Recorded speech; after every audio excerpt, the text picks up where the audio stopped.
तो दोस्तों स्वागत है आप सबका। मैं doctor Amol Maurya, real estate coach, real estate trainer, real estate author, entrepreneur. आपका स्वागत करता हूं रियल एस्टेट गेम चेंजर की सीरीज में। जैसा कि आप सब जानते हैं कि अब तक रियल एस्टेट के बहुत सारे 30 से ज्यादा सीईओज के इंटरव्यू आप हमारे चैनल पे देख चुके हैं।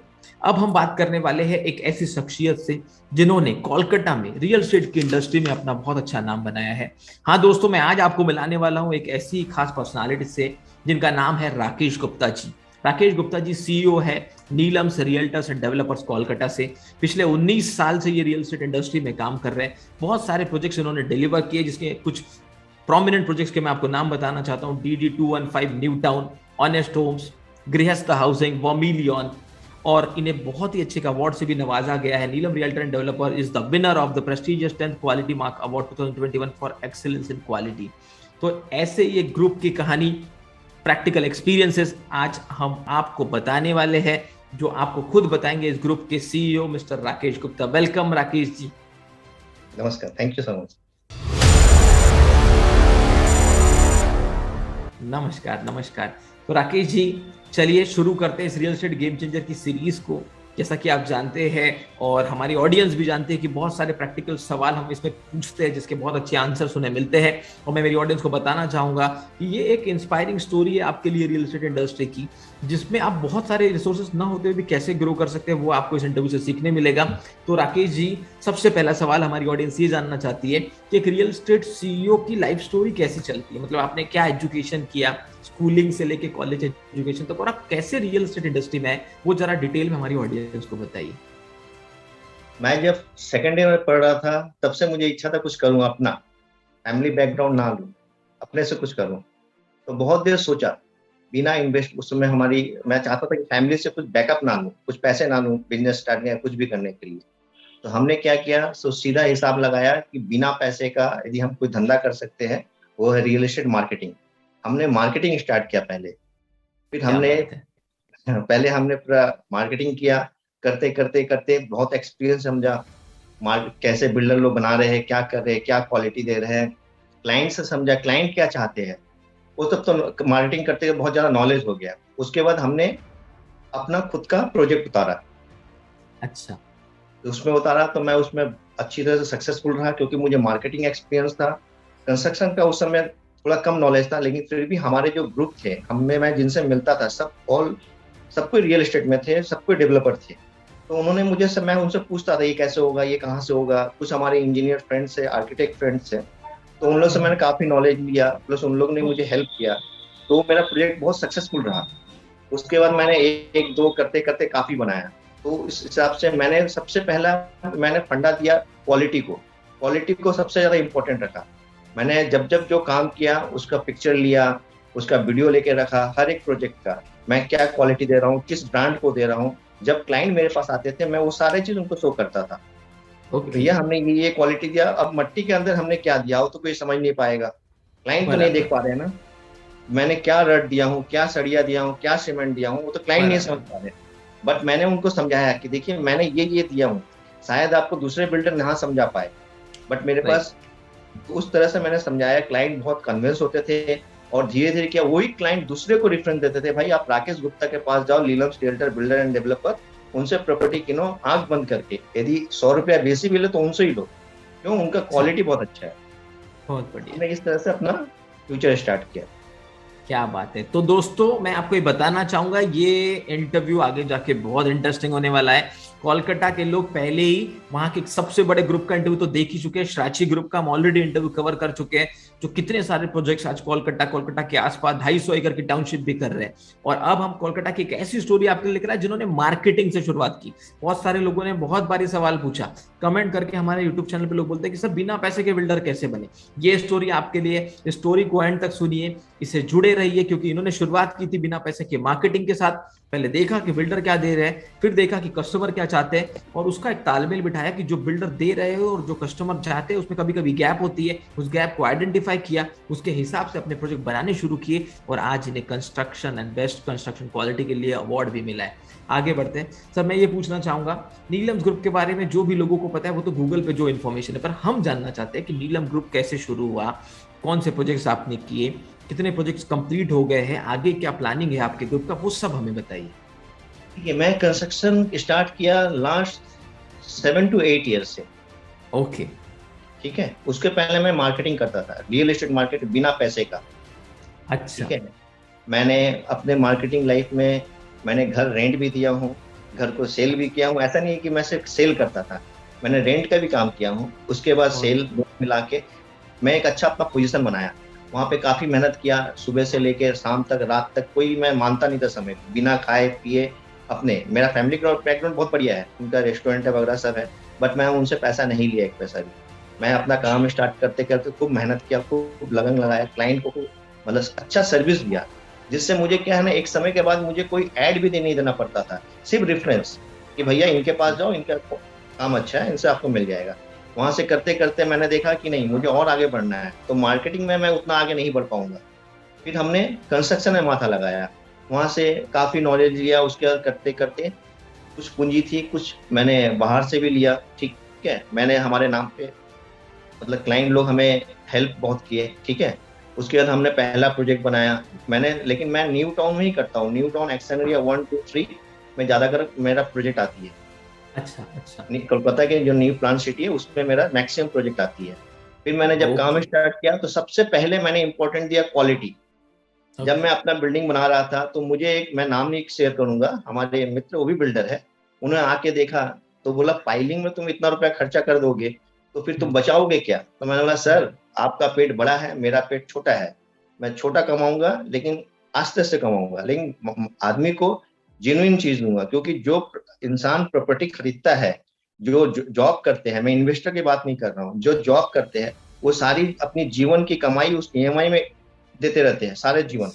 एकदम उनका सही। 20 साल 25 साल का मतलब एक लाइफ कट जाता है, तो वो ईएमआई देते हैं उससे। तो मुझे लगा कि नहीं, उनका तो पैसा का बहुत ज्यादा वैल्यू है, अपना पेट काट के, अपनी जो इंजॉय है उसकी पैसा काट के, सब कुछ काट के वो ईएमआई दे रहा है। सब लोग का वो बजट नहीं है कि भाई मेरा इतना सैलरी है तो इतना हो जाएगा, सबका बहुत ज्यादा, बहुत क्लाइंट का बहुत सैलरी है, लेकिन बहुत क्लाइंट का लिमिटेड सैलरी है। एकदम तो सही मैं बात। उनको पहले सोचा, तो मैंने वही सोचने के बाद बोला नहीं, जीवन में सब करूंगा बट क्वालिटी से मैं कंप्रोमाइज नहीं करूंगा। इस वजह से मैंने क्वालिटी में बहुत ध्यान दिया हर समय। मैं, मुझे जो मालूम नहीं था, मैं बिना शर्म किए हुए हर एक इंसान से मैं पूछता था, दादा ये कैसे होगा, भाई ये कैसे होगा, ये क्यों होना चाहिए, इससे क्या प्रॉब्लम आ सकता है। ये मैं छोटा नहीं समझा, क्योंकि सही सीख बात। हमेशा इंसान को लेना चाहिए।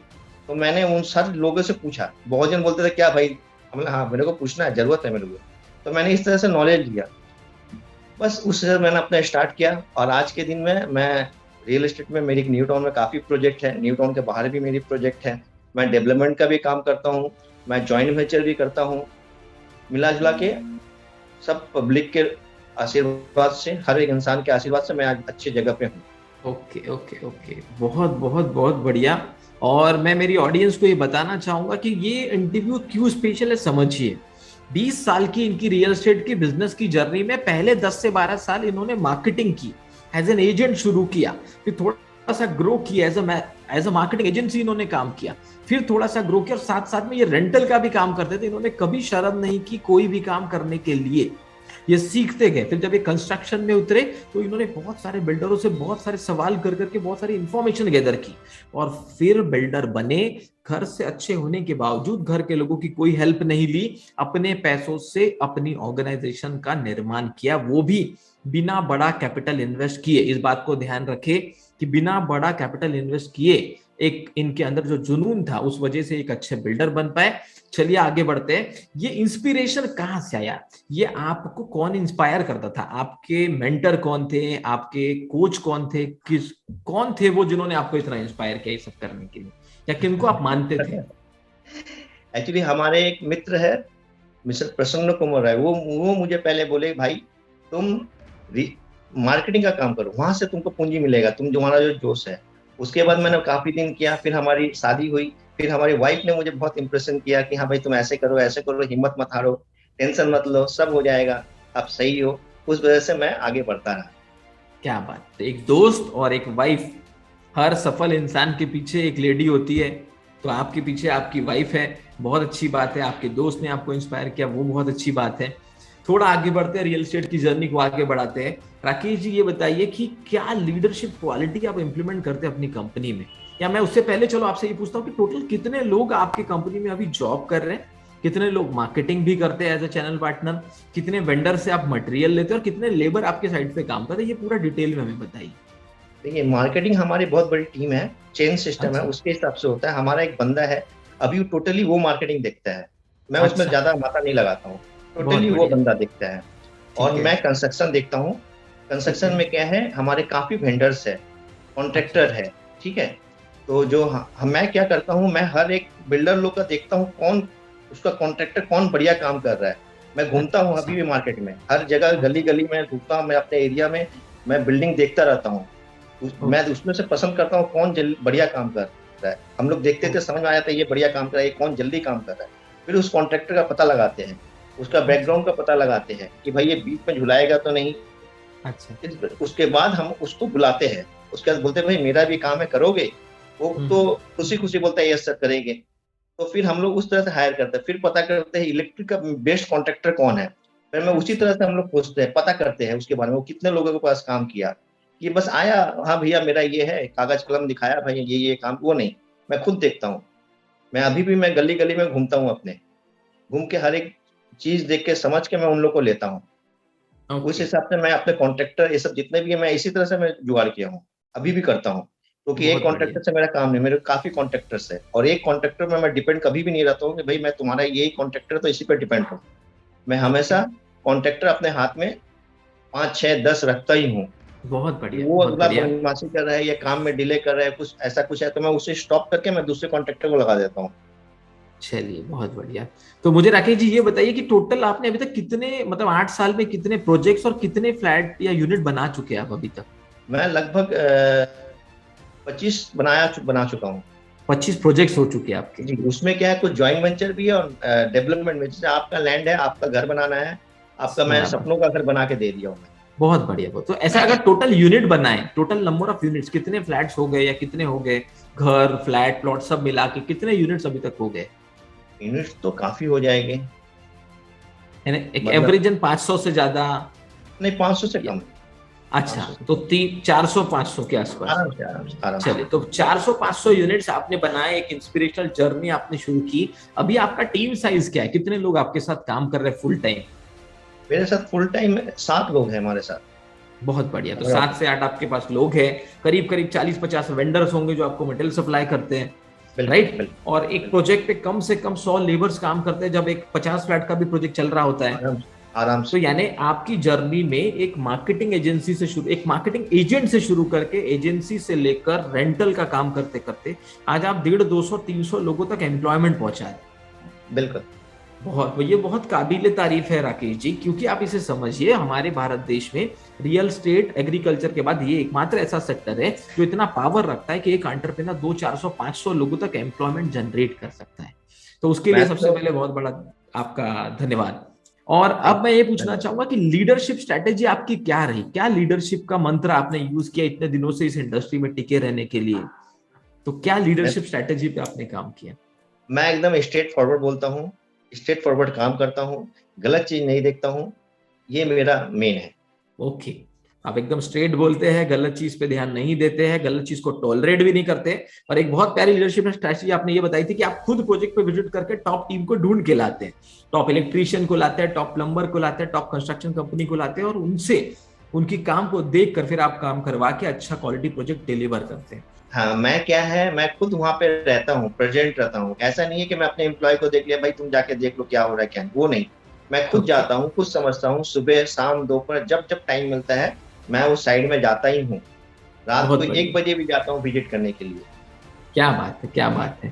तो देखिए दोस्तों, एक असल एंटरप्रेनर का ये हमने आपको जमीन से जुड़ा हुआ चीज बता दी कि अपने प्रोजेक्ट पे ध्यान रखना, कभी जरूरत पड़ने पर सरप्राइज विजिट रात को भी करते हैं ये देखने के लिए कि क्या चल रहा है। तो ये बहुत इंपॉर्टेंट चीजें होती है जब आप ग्रोइंग स्टेज में होते हैं, जब आपको कोई बहुत बड़ा प्लेटफॉर्म खड़ा करना होता है तो पहले इन सब स्टेज से गुजरना पड़ता है। आपने वो सब बिल्डरों की कहानी तो देख ली कि जब बहुत टॉप पोजीशन पे पहुंच गया, लेकिन एक ग्रोइंग स्टोरी कि एक नॉर्मल लेवल से शुरू करके एक बड़ा बिल्डर बने तो क्या क्या करना पड़ सकता है वो आपको यहाँ से जानने मिलेगा, इसलिए एंड तक बने रहिए। आगे बात करते हैं। चलिए, ये तो हो गया आपका लीडरशिप स्ट्रैटेजी के बारे में। एज अ लीडर खुद आप अपने आप को एम्पावर करने के लिए, अपनी एनर्जी लेवल को मेंटेन करने के लिए, इतना सब काम संभालने के लिए खुद अपने लाइफ में कौन सी प्रैक्टिसेस या स्पेशल हैबिट्स फॉलो करते हैं आपका मॉर्निंग रूटीन कैसा है, क्या करते हैं आप खुद के लिए? मैं मेडिटेशन करता हूँ।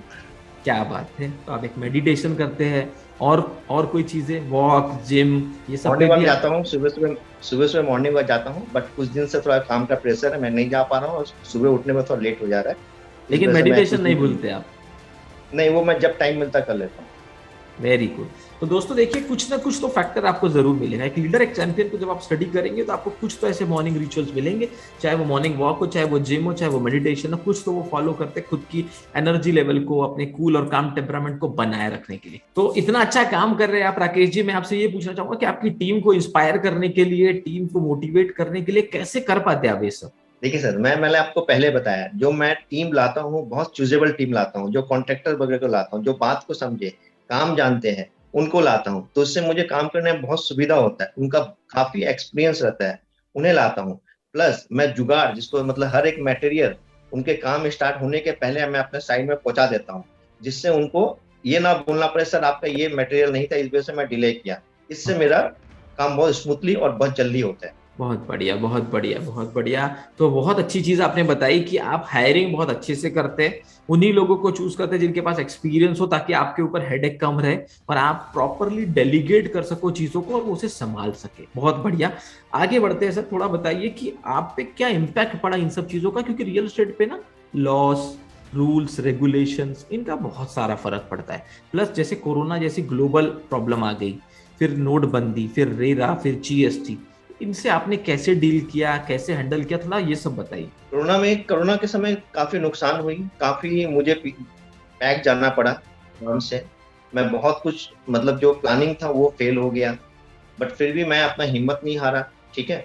और हम हमारी क्या है, मेरी प्रॉपर्टी क्या है, मैं काम स्टार्ट करने से पहले बिक जाती है, बुकिंग आ जाती है नाम के लिए, कि बंदा अच्छा चीज देता है, अच्छा क्वालिटी देता है, बुकिंग हो जाती है। उन्होंने भी अपना पेमेंट देना थोड़ा स्लो कर दिया। ये सब लेके काफी दिक्कत हुई, लेकिन फिर भी जैसे भी करके कर ले रहा हूँ, बहुत बढ़िया, करना बहुत पड़ रहा है। बढ़िया, बहुत बढ़िया। और रेरा वगैरह वहां पर कोई आपको इम्पैक्ट, मतलब रेरा के नहीं रूल नहीं, वगैरह का भी उससे कोई फर्क नहीं पड़ा, अच्छा है, रहना बहुत चाहिए। अच्छी चीज है। चलिए, रेरा रहना से चाहिए। बहुत फायदा भी हुआ। तो दोस्तों जी मैं जी। आपको ना एक बहुत इंपॉर्टेंट पॉइंट अब बताना चाहता हूँ, ध्यान से समझिए। आपने देखा कि हमने small scale, mid scale, large scale और ह्यूज स्केल के भी बिल्डरों के इंटरव्यू आपके सामने शो की। आपने देखा कि इन प्रॉब्लम्स का सब पे अलग अलग इम्पैक्ट पड़ा, based on their locality, based on their geographical condition, based on their turnover and based on their product. तो ये इंटरव्यू इसलिए इतने इंपॉर्टेंट है आप सबके लिए, क्योंकि आप किस एरिया में, किस रीजन में, किस ज्योग्राफी में काम कर रहे हैं, उस पे आने वाले लोकल इशू हो, रूल्स रेगुलेशंस हो, या कोई ग्लोबल इशू, उसका क्या इंपैक्ट पड़ता है, वो भी आपको यहाँ से बहुत अच्छे से पता चल रहा है। चलिए थोड़ा आगे बढ़ते हैं। मैं ये पूछना चाहूंगा आपसे कि ऐसा माना जाता है कि लाइफ में कभी कभी टर्न अराउंड स्टोरीज आती है, कुछ हम ऐसा सीखते हैं या कुछ ऐसा घटित होता है हमारे साथ जो हमारी जिंदगी बदल देता है। तो बचपन से लेकर अभी तक, या प्रोफेशनल लाइफ, या कॉलेज लाइफ, या एज अ बिल्डर की लाइफ, या मार्केटिंग की लाइफ, कोई ऐसी स्टोरी कभी आपके साथ घटित हुई हो जो होने के बाद आपने एकदम अपना डिसीजन बदल लिया, लाइफ को एक यू टर्न मिल गया, जिससे बहुत कुछ सीखने मिला, ऐसी कोई इंस्पिरेशनल एक स्टोरी, कनेक्टिंग स्टोरी हमें बताइए। मैंने फर्स्ट जो अपना प्रॉपर्टी बनाया ना, जो फर्स्ट हम्म। मैंने अपना काम स्टार्ट किया, वो जॉइंट वेंचर का काम स्टार्ट किया। ओके। तो वो क्लाइंट की जमीन था, उसको मैंने डेवलप किया। वो ओके। क्लाइंट हमारे बहुत क्लोज के थे, बहुत जान पहचान थे। वो हमें थोड़ा अच्छा। ट्रस्ट किए, मैं उनका ट्रस्ट को पूरा किया। वहां से मैंने अपना जर्नी स्टार्ट किया। बहुत बढ़िया, बहुत बढ़िया। मतलब जब आपने शुरू करना सोचा तब आपका इतना बड़ा कैपिटल नहीं था, आपने जॉइंट वेंचर के लिए किसी को अप्रोच किया, उनको आप पे ट्रस्ट था, उन्होंने अपना ट्रस्ट शो किया, आपने उस ट्रस्ट को निभाया और एक बहुत अच्छा प्रोजेक्ट बनाया, वो भी प्रॉफिट में रहे, आप भी प्रॉफिट में रहे, और ऐसे आपकी जर्नी शुरू। बहुत बढ़िया। चलिए थोड़ा आगे बढ़ते हैं। मैं जस्ट पूछना चाहूंगा, क्या आपको बुक्स पढ़ना भी और अच्छा लगता है? मतलब अदर देन स्टडीज कोई और बुक पढ़ी हो आपने जिसने आपकी लाइफ को बदल दिया हो, ऐसी कोई बुक? नहीं, मैं बुक्स थोड़ा कम पढ़ता हूँ शुरू से ही। अच्छा। मैं मूवी थोड़ा देखता हूँ, बट बुक्स वगैरह थोड़ा कम पढ़ता हूँ। कोई बात नहीं, कोई ऐसी मूवी जिसको देख के आप बहुत इंस्पायर हुए कि और बड़ा काम करना है या बहुत कुछ सीखने मिला, वो हमारी ऑडियंस के साथ शेयर कीजिए। सूर्यवंशम। अच्छा, सूर्यवंशम मूवी आपको बहुत अच्छी लगती है, क्या बात है, क्या बात है। चलिए तो आगे बढ़ते हैं और अब बात करेंगे marketing, sales, operations, real estate के अलग अलग डिपार्टमेंट की बात करते हैं। तो अभी तक जो आपने अपनी जर्नी 20 साल की तय की, और एक एजेंट से लेके मार्केटिंग एजेंसी के ओनर से लेके बिल्डर तक की, मार्केटिंग का क्या रोल लगता है आपको रियल एस्टेट के बिजनेस, और आप कैसे करते हैं? मार्केटिंग बहुत इंपॉर्टेंट चीज है। जिसका Okay. मार्केटिंग अच्छा रहेगा वो सक्सेसफुल रहेगा। इसलिए हमने चैनल पार्टनर, लोकल ब्रोकर्स अच्छे अच्छे हैं, प्लस हम लोग कुछ अपना प्रमोशन कराते हैं, ऑनलाइन प्रमोशन कराते हैं, जिससे आदमी तक पहुंचे। जो हमारे जान पहचान के हैं वो तो पहुंचेगी, बट जो हमें नहीं भी पहचानते, काफी लोग हैं, जरूरी नहीं है सबको ही पहचाने। इस वजह से हम लोग कुछ ऑनलाइन प्रोफेशन भी करते हैं, ऑनलाइन के ऐड भी प्रमोशन करते हैं। एक्टिविटीज चलते हैं, हाँ, बहुत बढ़िया। प्रमोशन तो एक्टिविटी दोस्तों इस करते बात हैं। को ध्यान दीजिए, राकेश जी ने एक बहुत इंपॉर्टेंट बात कर दी कि मार्केटिंग बहुत इंपॉर्टेंट है, और मार्केटिंग जो नहीं करेगा वो लोगों तक पहुंच नहीं पाएगा। और मार्केटिंग करेंगे तभी लोगों को आपके प्रोडक्ट के बारे में पता चलेगा। नजदीकी लोगों को तो आपका प्रोडक्ट पता होता है, लेकिन बाकी लोगों को बताने के लिए आपको प्रमोशन करना ही पड़ेगा। चलिए नेक्स्ट स्टेप पे जाते हैं। सेल्स एक बहुत इंपॉर्टेंट एक डिपार्टमेंट माना जाता है, एक बैकबोन होता है पूरी इंडस्ट्री का, पूरी कंपनी का। सेल्स का मॉडल आप कैसे रन करते हैं, सेल्स कितना इंपॉर्टेंट है? क्या आप डायरेक्ट अपने एम्प्लॉय से बेचते हैं अपने फ्लैट्स, या चैनल पार्टनर से बेचते हैं, या दोनों मिलके एम्प्लॉय और चैनल पार्टनर का कॉम्बिनेशन, कैसा वर्किंग है? एम्प्लॉय, चैनल पार्टनर सबको लेके चलता हूँ, दोनों सबको मिला के। और सेल्स कितना इंपॉर्टेंट है रियल एस्टेट इंडस्ट्री? तो नहीं बिकेगा तो कुछ भी नहीं है। आपको बेचना ही है, नहीं बेच पाओगे तो बस जीरो हो आप। बहुत बहुत बढ़िया। सेल्स तो मेन है, बेचना ही है। नहीं बेच पाएंगे तो आपका कोई अस्तित्व नहीं है, क्योंकि पैसा डंप हो जाएगा, पैसा निकलेगा नहीं प्रोजेक्ट से, तो नेक्स्ट प्रोजेक्ट की तैयारी नहीं कर सकते। चलिए, एक मिड साइज लेवल पे आप अपने ऑपरेशन को अच्छा रखने के लिए क्या टेक्निक यूज करते हैं? क्या कोई सॉफ्टवेयर वगैरह भी यूज करते हैं अपने ऑपरेशन को और अच्छा करने के लिए? नहीं, मैनुअल है। अच्छा, सब मैनुअल है। मैनुअल। ओके, ठीक है। अब आगे बढ़ते हैं, बात करेंगे मैनेजमेंट की। एक बहुत बड़ा डिपार्टमेंट, एक बहुत इंपॉर्टेंट डिपार्टमेंट माना जाता है रियल एस्टेट में, जो टॉप मैनेजमेंट के लोग, मतलब डायरेक्टर जैसे लोग होते हैं, सीईओ होते हैं, इनके साथ के जो डिसीजन मेकर्स होते हैं, इनका क्या रोल है, कितना इंपॉर्टेंट है इनका सही सोचना, सही एक्शन लेना, वो बताइए। देखिए, सीधा हिसाब, एक लकड़ी लोगे तो आप तोड़ोगे, टक्कर टूट जाएगा। 5 ठो मिला के तोड़ने में बहुत तकलीफ होगा, शायद ना भी टूटे। इस वजह से 10 ठो दिमाग लेना बहुत जरूरी है। तो मैनेजमेंट की भी बहुत जरूरी है, मैनेजमेंट का बहुत जरूरी है। It's a very important department. चलिए एक स्टेप और आगे बढ़ते हैं। ये पूछना चाहूंगा कि आने वाले 5 साल में क्या प्लान है? नीलम्स रियल्टर्स एंड डेवलपर क्या प्लान कर रहा है कोलकाता में? क्या नई चीजें लेकर आ रहे हैं लोगों के? देखिए, हम लोग काफी प्रोजेक्ट ला रहे हैं। हम लोग अपने ठाकुर पुकुर बकरा रोड में एक बड़ी प्रोजेक्ट हम लोग आने वाली है। उसमें काफी बंगलोस है, हाई राइज बिल्डिंग भी रहेगी। 200 बीघा में वो प्रोजेक्ट है। काफी लोग मिलके उसमें काफी इन्वेस्टर लोग को मैं लिया हूँ, सबको लेके बड़ी प्रोजेक्ट आने वाली है। प्रोसेस में है, जमीन एक्विजिशन हो गया, हम लोग लैंड एक्विजिशन हो गया है हम लोग का। उसका हम लोग अभी म्यूटेशन है, ये है, अभी जब प्लान सेंक्शन वगैरह हम लोग लगे हुए हैं। बहुत बढ़िया, बधाई हो आपको कि आने वाले समय में आप 200 बीघा में एक बहुत बड़ा प्रोजेक्ट लेकर आ रहे हैं। आने वाले समय में रियल एस्टेट में क्या अपॉर्चुनिटी दिखती है आपको, और क्या चैलेंजेस दिखते हैं? देखिए, मैं जिस एरिया में मेनली काम करता हूँ, न्यू टाउन, कोलकाता का जो न्यू टाउन एरिया है, एक्शन एरिया 1, 2, 3, ये बहुत इंपॉर्टेंट जगह है। ये बहुत अच्छा डेवलप करेगा और यहाँ पे बहुत सारी अपॉर्चुनिटी है। तो मेरा वही कहना था, आपने बहुत अच्छे से बताया कि बहुत सारी अपॉर्चुनिटीज है जिस एरिया में आप काम कर रहे हैं। और ओवरऑल अगर मैं भारत की बात करूं तो रियल एस्टेट सेक्टर में वैसे भी एफोर्डेबल सेक्टर में बहुत सारी रिक्वायरमेंट्स है, डिमांड बढ़ता ही जा रहा है कोरोना के बाद से। अगर कोई सेक्टर सबसे फास्ट ग्रो हुआ है तो वो रियल एस्टेट सेक्टर है। चलिए, अगर किसी को रियल एस्टेट में सफल होना हो तो सक्सेस मंत्र क्या है रियल एस्टेट में आपके हिसाब से? किन 2-3 चीजों पे ध्यान देना चाहिए वो बताइए। ऑनेस्टी, मेहनत, ये बहुत इंपॉर्टेंट है। और सही लोग को चुनना, सही बिल्डर की वो क्या फ्लैट बेचना, ये बहुत बड़ा इंपॉर्टेंट है। तो ऑनेस्टी बहुत जरूरी है रियल एस्टेट में सफल होना है, तो हार्डवर्क बहुत जरूरी है, सही बिल्डर को चूज करना या सही टीम को चूज करना ये भी बहुत जरूरी है। ये तीनों चीजों को मिलाकर भी एक सक्सेस मंत्र बन सकता है रियल एस्टेट का। अब मैं ये आखिरी सवाल आपसे पूछना चाहूंगा कि एज अ मार्केटिंग एजेंसी या एज अ एजेंट कोई अपनी लाइफ शुरू करता है तो उन्हें किन चीजों पर ध्यान देना चाहिए? उन्हें अपना चैनल को बढ़ाना चाहिए। चैन सिस्टम जो होता है, चैन को बढ़ाना बहुत जरूरी है। एक दूसरे से परिचय, हर एक बिल्डर से परिचय, हर एक ब्रोकर से परिचय, तब वो जो मार्केटिंग करते हैं वो सक्सेसफुल रहेंगे।